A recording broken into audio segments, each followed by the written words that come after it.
Hello everyone, I am doctor Priyanka और आज हम अपनी वीडियो में प्रोफेशनल एथिक्स के स्टूडेंट्स के वाइवा के लिए बात करेंगे। जिन स्टूडेंट्स का प्रोफेशनल एथिक्स का वाइवा है तो उनके लिए आज हम वाइवा के कुछ इंपॉर्टेंट क्वेश्चंस डिस्कस करेंगे, जिसके अंदर आपको वो सारे क्वेश्चंस मिलेंगे जो कि वाइवा के दौरान पूछे जा सकते हैं।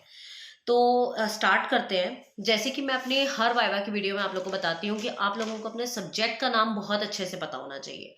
किसी भी स्टूडेंट के लिए अपने वाइवा में सबसे पहले अपने सब्जेक्ट के नाम की क्लैरिटी होना बहुत ज़्यादा ज़रूरी है।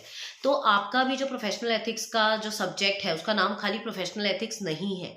आपके जो सब्जेक्ट का नाम है वो है professional ethics, accountancy for lawyer, bar and bench relationship. ये पूरा नाम है आपके सब्जेक्ट का। क्या? Professional ethics, accountancy for lawyers and bar and bench relationships. This is the complete name of your subject. तो आपसे कोई भी एग्जामिनर सबसे पहला क्वेश्चन आपकी फाइल खोलते ही यही आपसे पूछेगा कि what is the name of your subject. तो आप बोलेंगे professional ethics, accountancy for lawyers and bar and bench relationship. ठीक है। अगर हम बात करें प्रोफेशनल एथिक्स है क्या, अगर आपसे कोई पूछ ले कि प्रोफेशनल एथिक्स होता क्या है, तो आप बताएंगे कि प्रोफेशनल एथिक्स कुछ ऐसे कोड ऑफ कंडक्ट्स होते हैं जो कि लॉयर्स के लिए बने हुए हैं, अपने खुद के प्रति, कोर्ट के प्रति और अपने क्लाइंट्स के प्रति। क्या बोलेंगे आप कि प्रोफेशनल एथिक्स कुछ ऐसे कोड ऑफ कंडक्ट्स होते हैं जो लॉयर्स के लिए बने होते हैं, अपने प्रति, क्लाइंट के प्रति और कोर्ट के प्रति, जो उनको कुछ रूल्स एंड रेगुलेशंस मानने होते हैं, कुछ कोड ऑफ कंडक्ट होते हैं। ये रिटन भी हो सकते हैं, ये अनरिटन भी हो सकते हैं। मतलब ये कहीं लिखे हुए भी हो सकते हैं और ये ऐसा कोई जरूरी भी नहीं है कि लिखे हुए ही हो। तो ये कोड ऑफ कंडक्ट आपको मानना ही मानना पड़ता है। उसके बाद आपसे अगला क्वेश्चन पूछा जा सकता है कि अलग अलग तरीके के एक्ट्स कौन से हैं जो आप इस सब्जेक्ट में पढ़ते हैं। अलग अलग तरीके के एक्ट्स का मतलब होता है कि कौन कौन से एक्ट्स के बारे में आप इसमें पढ़ते हैं। तो हम टोटल 4 एक्ट्स के बारे में प्रोफेशनल एथिक्स में पढ़ते हैं। Number 1 is legal practitioner act 1879, number 2 bar council act 1926, third is advocacy act 1961 and court of contempt act 1971। कौन कौन से 4 एक्ट आप पढ़ रहे हैं? Legal practitioner act 1879, bar council act 1926, advocacy act 1961 and court of contempt act 1971। ये 4 act आप इस सब्जेक्ट में पढ़ते हैं और ये चारों एक्ट आपको विद ईयर आपको पता होना चाहिए। इसके अलावा आपसे पूछा जा सकता है बार काउंसिल जो होती है उसकी कितनी कैटेगरीज है। बार काउंसिल हम सब जानते हैं बार काउंसिल क्या है। तो बार काउंसिल की कैटेगरीज कितनी होती है? जैसे कोर्ट की 3 कैटेगरी होती है, डिस्ट्रिक्ट लेवल, स्टेट लेवल और नेशनल लेवल पे, उसी तरीके से बार काउंसिल की भी 3 कैटेगरी होती है, डिस्ट्रिक्ट लेवल पे, स्टेट लेवल पे और इंडियन लेवल पे। डिस्ट्रिक्ट लेवल पर हम बार काउंसिल डिस्ट्रिक्ट लेवल पे बोलते हैं, स्टेट लेवल पर हम स्टेट बार काउंसिल बोलते हैं और नेशनल लेवल पे हम बार काउंसिल ऑफ इंडिया बोलते हैं उसको। और अगर एलएलबी करने के बाद किसी भी स्टूडेंट को अपना एनरोलमेंट कराना होता है तो उसको हमेशा स्टेट बार काउंसिल से अपना एनरोलमेंट कराना होता है, ना कि डिस्ट्रिक्ट वाले से। क्योंकि डिस्ट्रिक्ट वाले से करने के बाद आप प्रैक्टिस नहीं कर सकते हो। प्रैक्टिस आप तभी कर सकते हो जब आपका एनरोलमेंट स्टेट बार काउंसिल में होता है। Next question can be asked is what is bar and bench, या what is the difference between bar and bench। bar and bench के बीच में क्या डिफरेंस है? तो बहुत ही क्लियर सी बात है, बार जो होता है वो कलेक्शन ऑफ एडवोकेट्स होता है और बेंच एक कलेक्टिव बॉडी ऑफ जजेस होता है। मतलब जब आप एक उसकी बात करते हो, लॉयर्स की बॉडी की बात करते हो तो वो बार कहलाता है, और जब एक जजेस की बॉडी की बात करते हो तो वो आपका बेंच कहलाता है। और ये जो बेंच होता है ये हमेशा ऑड नंबर्स में होता है। ठीक है। ये आपसे अगला क्वेश्चन भी पूछा जा सकता है या इसी में भी पूछा जा सकता है कि इसमें नंबरिंग कितनी होती है, तो आप बोलोगे हमेशा ऑड नंबर में होते हैं, आइदर 1, 3, 5, 7, 9, 11। क्यों? इसका रीजन पूछा जा सकता है। तो रीजन आप बताएंगे कि क्योंकि कोई भी डिसीजन जब लेना है तो हमारे लिए ऑड नंबर ऑफ जजेस होने जरूरी है। अगर इवन नंबर ऑफ जजेस होंगे तो सपोज किसी केस में 6 लोग फेवर में हो गए, 6 अगेंस्ट में हो गए, तो फैसला कैसे आएगा? तो इस वजह से सबसे इंपॉर्टेंट है कि आपका ये जो बेंच है ये हमेशा ऑड नंबर्स में होने चाहिए। उसके बाद आपसे पूछा जा सकता है कि जो आपका बेंच है वो कितने टाइप की होती है। तो बेंच 3 तरीके की हो सकती है। कॉन्स्टिट्यूशनल बेंच हो सकती है, फुल बेंच हो सकती है और डिविजनल बेंच हो सकती है। ठीक है। Depends on the types of case कि किस तरीके का केस है, उसके हिसाब से आपकी बेंच डिसाइड की जाती है। देन आपसे अगला क्वेश्चन पूछा जा सकता है कि एक एडवोकेट होने के पीछे एलिजिबिलिटी क्या है। एडवोकेट की एलिजिबिलिटी क्या है हम सबको पता है। एक तो इंडियन सिटीजन होना चाहिए, दूसरा उसके पास ऑथेंटिक इंडियन लॉ डिग्री होनी चाहिए, और तीसरा उसकी उम्र कम से कम 21 साल की होनी चाहिए, तब वो आप एडवोकेसी कर सकते हो। बीसीआई है क्या और उसके फंक्शंस क्या हैं? बार काउंसिल ऑफ इंडिया क्या है? बार काउंसिल ऑफ इंडिया एक सुप्रीम एपेक्स बॉडी है लीगल प्रोफेशन के लोगों के लिए। जैसे सुप्रीम कोर्ट ऑफ इंडिया होता है वैसे ही बार काउंसिल ऑफ इंडिया है जो लीगल प्रैक्टिशनर्स के लिए होता है। और इनका काम क्या होता है? बार काउंसिल ऑफ इंडिया के फंक्शंस क्या क्या होते हैं? नंबर 1, रूल्स एंड रेगुलेशंस बनाना। अगर कोई मिसकंडक्ट करता है कोर्ट में उसको पनिश करना। अपील कर सकते हैं आप इसमें। कमिटीज बनाना, एडवोकेट्स को एडमिट करना, रोल तैयार करना, ये सारे काम आपके बीसीआई के होते हैं। लीगल प्रैक्टिशनर कौन है? लीगल प्रैक्टिशनर पुराना नाम है एडवोकेट का। जब आज जिनको हम एडवोकेट्स बोलते हैं उन्हीं को हम पहले लीगल प्रैक्टिशनर के नाम से ही जाना करते थे। उसके बाद एक एडवोकेट के राइट्स एंड ड्यूटीज क्या क्या हो सकते हैं। एक कोई भी एडवोकेट जो होता है उसके राइट्स क्या होते हैं और उसकी ड्यूटीज क्या क्या हो सकती हैं। तो किसी भी एडवोकेट के राइट्स क्या क्या हो सकते हैं? एक तो वो कहीं पर भी प्रैक्टिस कर सकता है, कभी भी वो कोर्ट में जाके बैठ सकता है, उसको कोई मना नहीं कर सकता कोर्ट में बैठने के लिए। एंड वो किसी भी गवर्नमेंट ऑर्गेनाइजेशन से या पुलिस से या किसी से कोई भी डॉक्यूमेंट निकालने के लिए बोल सकता है if it is related to that case. और ड्यूटीज क्या क्या होती हैं एडवोकेट की? उसको एक तो कोर्ट का कंटेम्प्ट नहीं करना है, कोई भी अनफेयर मीन्स प्रैक्टिस नहीं करने हैं, अपने क्लाइंट को जस्टिस दिलाना है, मॉरल वैल्यूज को मानना है, एंड उसके अलावा पब्लिक प्लेस पे अपनी यूनिफॉर्म पहननी या बैंड पहन के नहीं घूमना है। ये सारी चीजें उसकी ड्यूटीज हैं जो उसको माननी चाहिए। ओपनली वो अपना एडवर्टीजमेंट भी नहीं करा सकता है।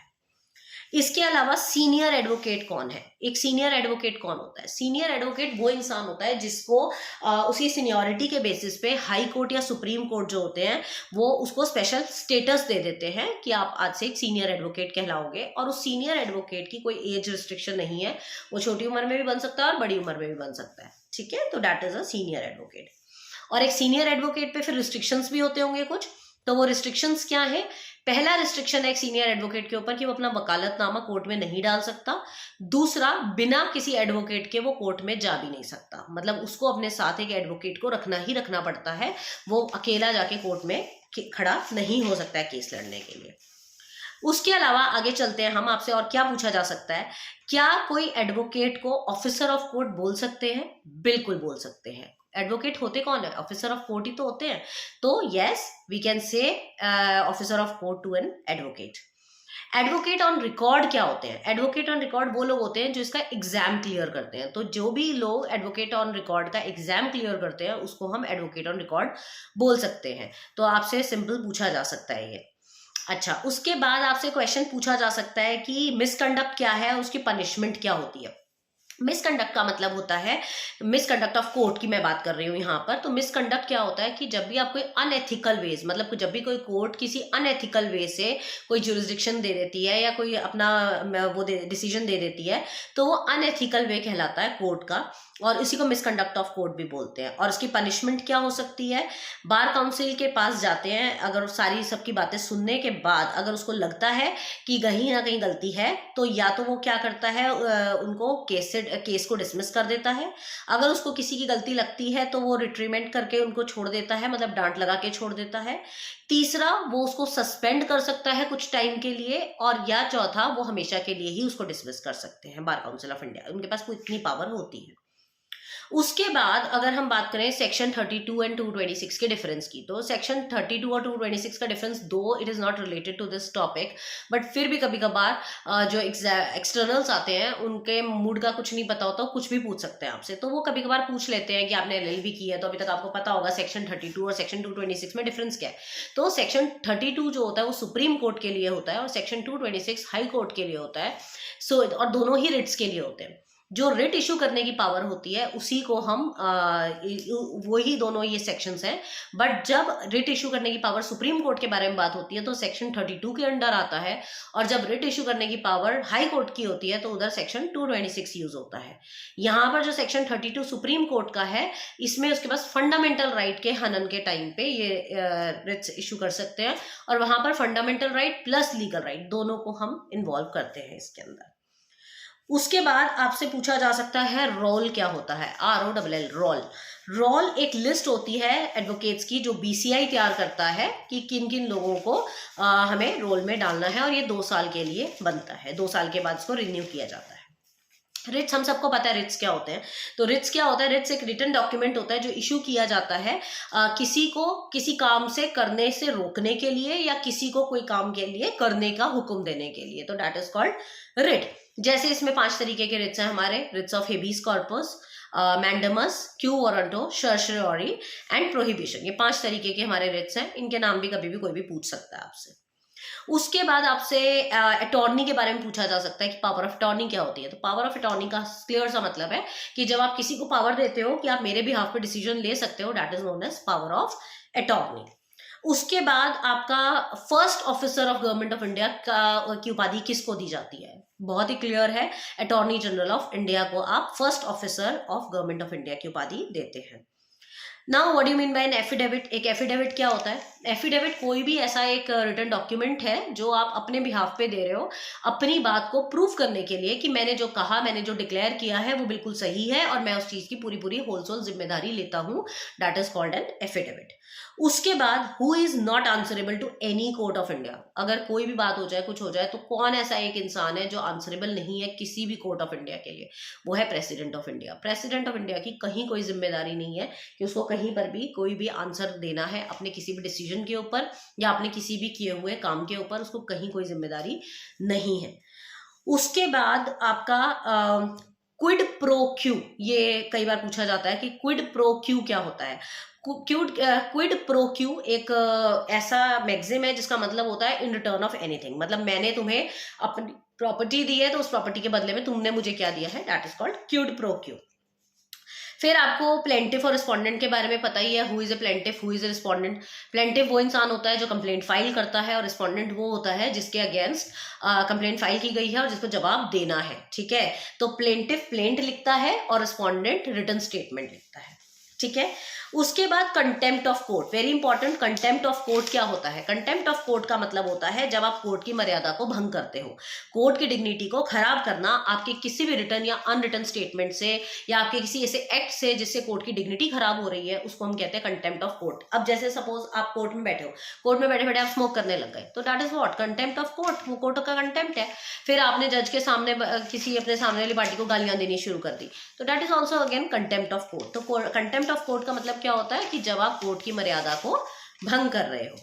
उसके अलावा आपसे पूछा जा सकता है कंटेम्प्ट कितने तरीके का हो सकता है, तो आप बोलेंगे कंटेम्प्ट 2 तरीके का होता है, एक सिविल कंटेम्प्ट और एक क्रिमिनल कंटेम्प्ट। सिविल कंटेम्प्ट वो होता है जब आप जानबूझ के कोर्ट के किसी ऑर्डर को नहीं मान रहे हो और उसको जानबूझ के भंग कर रहे हो, उसको हम कहते हैं सिविल कंटेम्प्ट। सपोज मुझे कहा गया कि आप ये कंस्ट्रक्शन अभी के अभी बंद करो, जब तक डिसीजन नहीं आता तब तक आप कंस्ट्रक्शन नहीं कर सकते। मैंने स्टिल कंस्ट्रक्शन करनी चालू कर रखी है, तो उसको हम कहते हैं civil contempt. But criminal contempt क्या होता है कि आपने आपके किसी एक्ट से या आपके किसी पब्लिश डिक्लेरेशन की वजह से आप कोर्ट के किसी जजमेंट में इंटरफेयर कर रहे हो, उसकी डिग्निटी हर्ट कर रहे हो या जस्टिस लेने में, उसको जस्टिस देने में बीच में इंटरफेरेंस चल रही है आपकी, तो उसको हम कहते हैं क्रिमिनल कंटेंट। तो सिविल एंड क्रिमिनल का डिफरेंस आपको समझ में आ गया होगा। कभी कभी बच्चे बड़े फंस जाते हैं जब उनसे एलएलबी की फुल फॉर्म पूछ ली जाती है। अब हम एलएलबी के 3-3 साल कर लेते हैं मगर हमें अभी तक एलएलबी की फुल फॉर्म नहीं पता होती। कई लोग तो उसका लैटिन मीनिंग बताने लग जाते हैं, कई लोग उसका रेगुलर मीनिंग बताने लग जाते हैं। तो एलएलबी की सिंपल सी फुल फॉर्म है, एलएलबी इज आपका bachelor of law. Bachelor of law जो होती है वो एलएलबी की फुल फॉर्म होती है। और अगर आपसे कोई इसका लेटिन मैगजिम पूछ ले या लेटिन मीनिंग पूछ ले तो आप उसको बताएंगे लेगम बैचलरेट। लेगम बैचलरेट, ये इसका लेटिन मीनिंग या मैक्सिम बोल सकते हो आप। एंड लास्ट वन इज आपका बार और बेंच के बारे में जैसे हमने डिस्कस किया। तो बार और बेंच रिलेशनशिप क्या होता है? बार एंड बेंच रिलेशनशिप का मतलब होता है bar is group of advocates and bench is group of जजेस। तो बार एंड बेंच का रिलेशनशिप बहुत ही कोर्डियल होना चाहिए, बहुत ही अच्छा होना चाहिए, फ्रेंडली होना चाहिए और बहुत ही डिग्निटी के साथ होना चाहिए। क्योंकि अगर बार और बेंच के बीच में आपस में रिलेशनशिप अच्छा नहीं होगा तो जस्टिस तो मिलना बहुत दूर की बात है, it will be very insulting also. तो बार एंड बेंच दोनों के बीच में कोर्डियल रिलेशनशिप होना चाहिए। They should respect each other, they should respect each others work. And bar की बात बेंच ध्यान से सुने और बेंच की बात बार बहुत अच्छे से माने। That is a good sign of bar and bench relationship. तो आई होप आपको इसके अलावा तो मुझे नहीं लगता इस पूरे सब्जेक्ट में कोई और क्वेश्चन बनता है ऐसा कुछ पूछने वाला। Professional ethics is all about code of conduct. तो आपसे ज्यादातर पूछा जाता है सब्जेक्ट का नाम इसके मीनिंग्स, कंटेम्प्ट ऑफ कोड या कुछ लिटरल टर्म्स पूछी जा सकती हैं। तो आपको ये मेरे हिसाब से बहुत है ये क्वेश्चंस, अगर आप ये पढ़ के जाएंगे तो अपकमिंग एग्जाम्स के लिए आपको ऑल द बेस्ट। इनसे बाहर कोई क्वेश्चन आपसे पूछा नहीं जाएगा। एंड अगर आपको फाइल्स से रिलेटेड कोई भी हेल्प चाहिए, कुछ भी चाहिए, तो you can contact me on my number is 9953330840। My name is doctor Priyanka Gupta. आप मुझे कभी भी कॉन्टैक्ट कर सकते हैं अपनी फाइल्स के लिए, किसी भी चीज़ की हेल्प के लिए। Till then all the best for your viva.